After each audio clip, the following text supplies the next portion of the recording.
Okay, to today's question, which is, how do we encourage an environment where people aren't afraid to fail?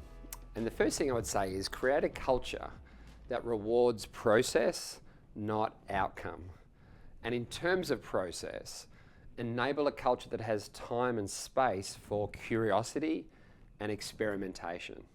And then discuss the mistakes and the learnings along the way.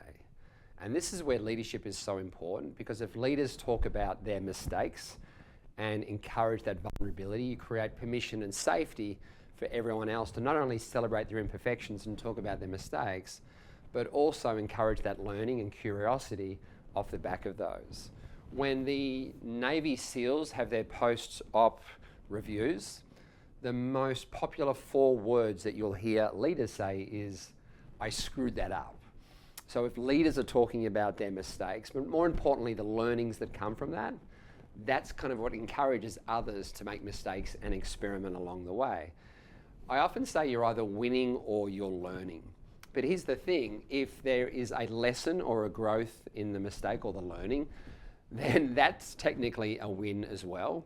And if you celebrate that, then you're kind of always winning, right? Even when you make a mistake, because there's a learning there, there's a lesson there, and there's some growth to come from that.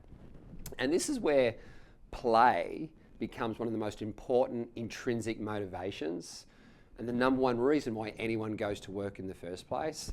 So ask yourself, what does play look like here, right? Or what does curiosity or experimentation look like here? And this is where the power of play and games comes in. I had a coach who told me a story once about his 10-year-old son who had a birthday party, and he had 4 friends over for the birthday party, and they were playing soccer out the front, and because it was uneven, it was 2 versus 3, and his son was one of the 2, and he went to have a shot at goal, and he got blocked because he was outnumbered. 2 minutes later, he had another shot at goal. He also got blocked because he was outnumbered. The third time he had a shot at goal, he moved from his right foot to his left foot, stepped forward and had a shot and kicked the goal. And the coach was talking to me afterwards, and he said it was the game that taught him there. So play games, play uneven games, but tap into the play elements of curiosity or imagination play, or maybe even nonsense play. But it always comes down to leaders and their ability to talk about their mistakes, right? And then talk about the learnings that come from those mistakes, and then encourage your people to do the same thing. In terms of success, it's a balance between intrinsic and extrinsic, or in other words, rewarding process and celebrating the journey that leads to the outcome, that the results that we're looking for.